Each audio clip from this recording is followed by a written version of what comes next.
Graham have always had a really good ethos towards doing the right thing, but certainly over this past number of years, sustainability and in particular net zero has really come into sharp focus. So the construction industry is a sector that is under intense pressure to decarbonise, and I guess rightly so, as around 40% of carbon emissions are linked to the built environment.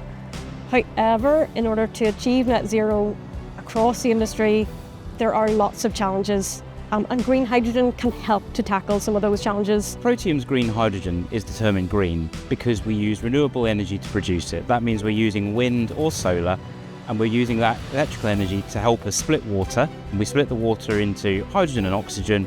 The hydrogen we offtake is a green hydrogen, which we can supply to people to use for things like the generator behind me. So construction is an interesting industry for decarbonisation. There are many ways we can decarbonise, not just generators. We can also look at off-highway vehicles, earth movers, diggers, also HGVs, trucks, anything effectively around the sector.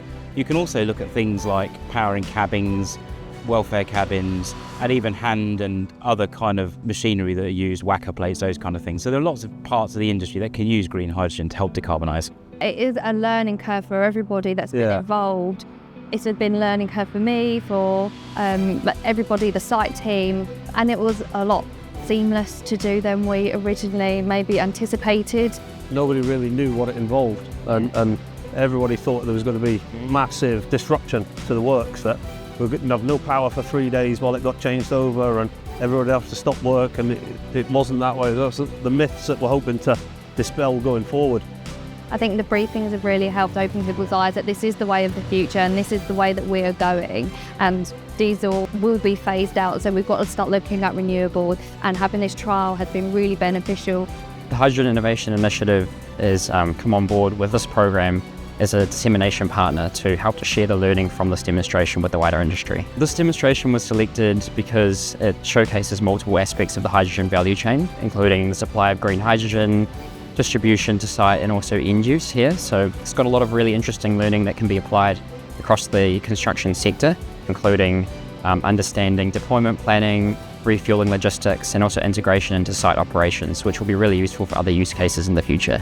Being at the forefront of it, looking at the innovation really at the early stages of it, helps us to develop as a business, so we can use what we've learned here to help us to get really on top to secure our carbon targets a lot earlier. Our mission is to help industries decarbonize, and more specifically by moving away from using diesel for electricity generation.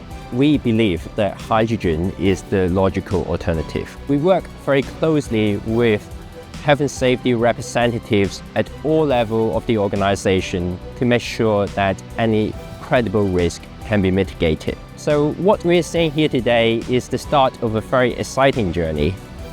It's not going to be easy, but with collaboration like we have here on the Graham side, we're setting an example of how to succeed for the wider industry.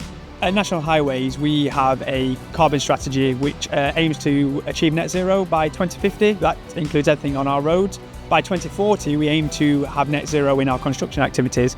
So a pilot such as this with a hydrogen generator is absolutely key to get us to that point. It's an ambitious target, but it's a target that's shared by our supply chain, and particularly on this project, it's shared by Graham's, and that's really important to us. And that collaborative approach that we've taken has enabled us to really pilot this initiative, and we hope that by doing so, other projects moving forward will be able to take our learning and apply it to their own projects with the ultimate aim of decarbonisation our whole construction process.